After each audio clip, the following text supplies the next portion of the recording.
When I decided to start CFA, I thought the biggest challenge would be the syllabus, but honestly, the real challenge was confusion.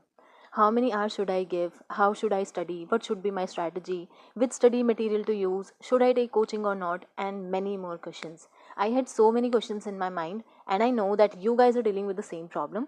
So give me 8 to 10 minutes, and all your queries will be resolved.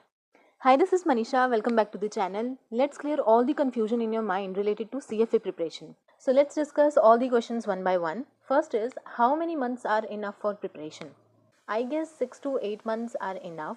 And if you're full-time working, I would suggest starting early, as you already have responsibilities, deadlines and other things to deal with. So start early ताकि आपको ज़्यादा pressure feel ना हो. And don't take it lightly by thinking that you will clear the exam in 2 or 3 months. Yes, there are videos on that, and people have cleared it in a few months, but they have their own background. They might be a CA or already working in the finance domain, or there may be some other factor. So don't compare yourself with them and choose a time frame that suits you. Next is, how many hours should I study? This is the most common question I get, that how many hours did you study to clear the exam?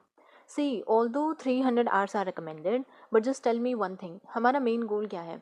To complete the number of hours or to understand the concept and clear the exam? To clear the exam, right? So don't just focus on completing the number of hours, focus on understanding the concept, क्योंकि हमें सिर्फ exam clear करके नहीं बैठना है, we have to apply that knowledge while working. Now let me tell you that number of hours also depends a lot on these three things. First is your academic background. आप already finance background से हो या नहीं, are you a CA और MBA finance student? Like I am a commerce student, and even in my graduation my subjects were finance oriented, and that helped me.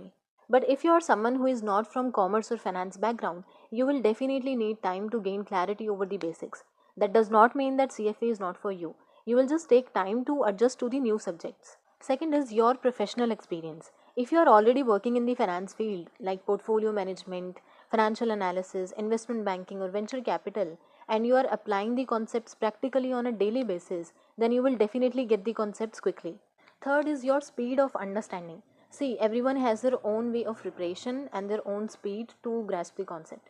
मैं personally बहुत time लगाती हूँ to understand the concepts, and I never focused on the number of hours during my preparation. As I shared in my previous video, I made a proper timetable and followed it. My goal was to complete the syllabus in 4 months, so I studied accordingly. तो अगर मुझे लगता था कि मैं पीछे चल रही हूँ अपने टाइम टेबल के हिसाब से, तो मैं अपने स्टडी आवर्स बढ़ा देती थी ताकि मैं टाइम पे अपना सिलेबस कंप्लीट कर सकूँ. And quality hours matter. If you are focused and not using your phone during your study time, you may complete your day's target in 1 hour instead of 2. Next is, which study material should I use? Okay, so this was the most important question for me at the time of my preparation, because CFA books were bulky and Schweizer was condensed like a summarized version. So I was afraid कि कहीं कोई topic रह ना जाए. In fact, at the time of level 1, I started from CFA curriculum and left it in between because it was too much to cover. So in level 1, I covered some chapters from official curriculum and the rest from the Schweizer. If you have time to complete the syllabus from curriculum, you may study from that because it explains every topic in detail.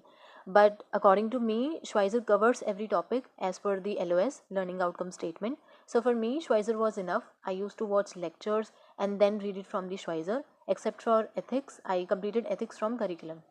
I think one more thing matters here. That is whether you are taking coaching or not. Especially for level 1, it is doable with self-study and people do that. So if you are not taking coaching and directly jumping to Schweizer notes, you may get confused because these are just notes and concepts are not explained in too much detail. In that case, curriculum will do a better job as you can understand the concepts on your own from the book itself. But if you are taking coaching, you will understand the concept from the lectures, so Schweizer will be enough for your self-study part. I used Kaplan Schweizer as the prep provider. You may consider others also. Fourth is how to retain the concepts. Everyone faces this problem that we complete chapters or subjects and then we forget things. And I know how frustrating it is कि इतना time लगाकर इस chapter को या subject को ख़त्म किया था एंड कुछ टाइम बाद जब हम उसे उठा रहे हैं तो हमें कुछ याद ही नहीं है. This is very frustrating because we have to study it all over again from scratch. The only solution for this is regular revision.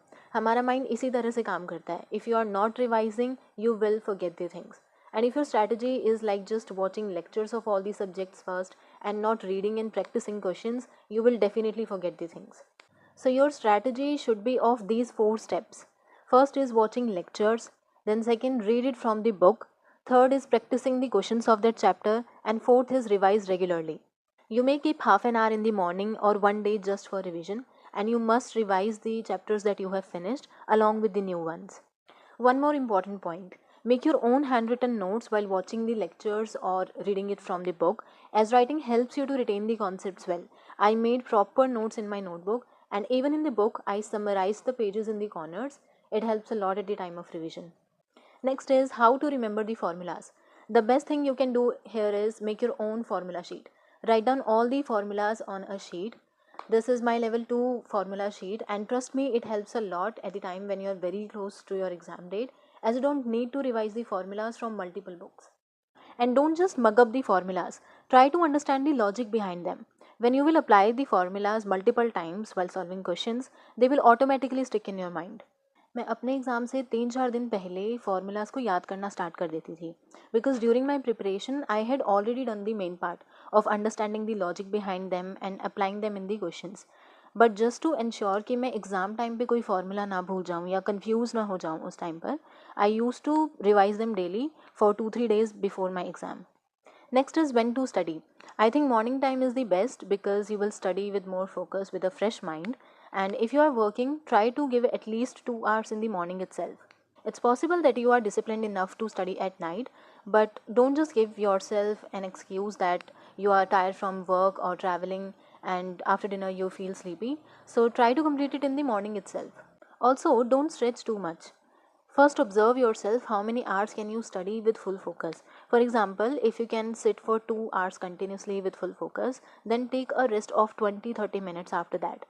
Because if you stretch beyond 2 hours, you will not be able to retain the concepts, as you will just be sitting with books without focus. And do not use social media in that break, because time कहाँ चला जाएगा आपको पता भी नहीं चलेगा. You will keep scrolling for hours.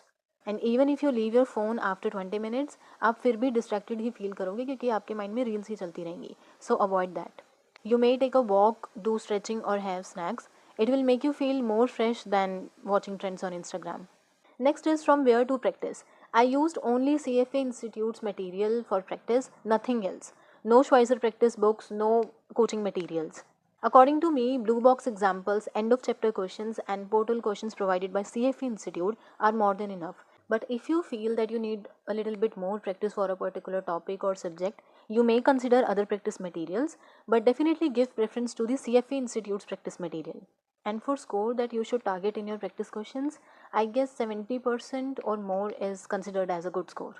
Another important question is, should I take coaching or not? I understand how confused you might be, as CFA is a costly exam. You are already paying a lot for exam registration, then calculator and books. So this decision is completely yours. I'll just share my perspective here. For me, coaching saved my time as I understood the concept from the lectures itself and therefore took less time to read it from the book.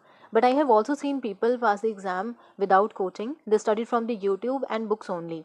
So it totally depends on you.